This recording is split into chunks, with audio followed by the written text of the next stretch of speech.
Et salut. Alors on se retrouve pour un résumé de l'Apple Event 2021. On commence par le nouvel iPad. Celui-ci dispose d'un écran de 10,2 pouces, d'une caméra frontale de 12 mégapixels, avec un champ de vision de 122 degrés, ce qui lui permet d'être compatible avec la fonctionnalité de cadre centré. Le cadre centré permet à la caméra de suivre le mouvement d'un sujet, tout en le gardant au centre du cadre. Ce nouvel iPad est équipé d'une puce A13 Bionic, annoncée 20% plus puissante que la génération précédente.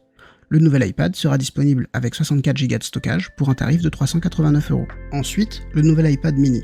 Cette fois, c'est un écran de 8,3 pouces dont la luminosité est annoncée à 500 nits. Touch ID se trouve désormais sur le bouton supérieur. Les performances CPU sont en hausse de 40%, côté GPU on parle de plus 80%. Le taux de transfert de données est multiplié par 10 grâce au passage à l'USB type C. La caméra arrière est une 12 mégapixels capable de filmer en 4K et équipée d'un flash. La caméra frontale est identique à celle du nouvel iPad. Le tarif est cette fois de 559 €. On passe à l'Apple Watch série 7. Celle-ci dispose d'un écran plus grand grâce à des bords plus fins. On note enfin l'apparition d'un clavier. Annoncée plus résistante, avec les normes IP6X et WR50, elle dispose désormais d'un mode cycliste. Celui-ci intègre un meilleur capteur de mouvement, ainsi qu'un nouveau capteur de chute. La charge est 33% plus rapide grâce au passage à l'USB type C. Bien entendu, on va parler des iPhone 13 et 13 mini. L'encoche est désormais 20% plus petite, la batterie légèrement plus grosse.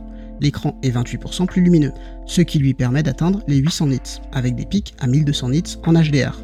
La nouvelle puce est une A15 Bionic, intégrant un CPU 6 cœurs, 2 cœurs haute performance et 4 cœurs plus efficients.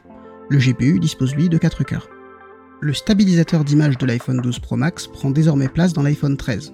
Côté fonctionnalité, l'accent a été mis sur le nouveau mode cinématique, avec un autofocus intelligent. La capacité de stockage a été doublée en conservant les tarifs de l'année dernière. On passe donc de 64 à 128 Go. L'iPhone 13 mini sera disponible au tarif de 809 €.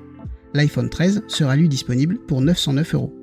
Et pour finir, les iPhone 13 Pro et Pro Max. La grosse nouveauté se trouve au niveau de l'écran. 25% plus lumineux, celui-ci passe à 1000 nits, avec toujours des pics à 1200 nits en HDR. Cette fois-ci, l'écran dispose d'un taux de rafraîchissement de 120 Hz, en plus d'une compatibilité Adaptive Sync, ce qui lui permet de varier automatiquement de 10 à 120 Hz en fonction des besoins. Les capacités de stockage sont désormais de 128, 256, 512 Go, mais aussi 1 Teraoctet.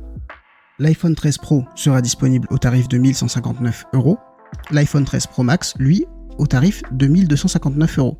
Le tout disponible à partir du 24 septembre. Et voilà, c'est tout pour cette conférence Apple 2021, et moi je vous retrouve dans une prochaine vidéo.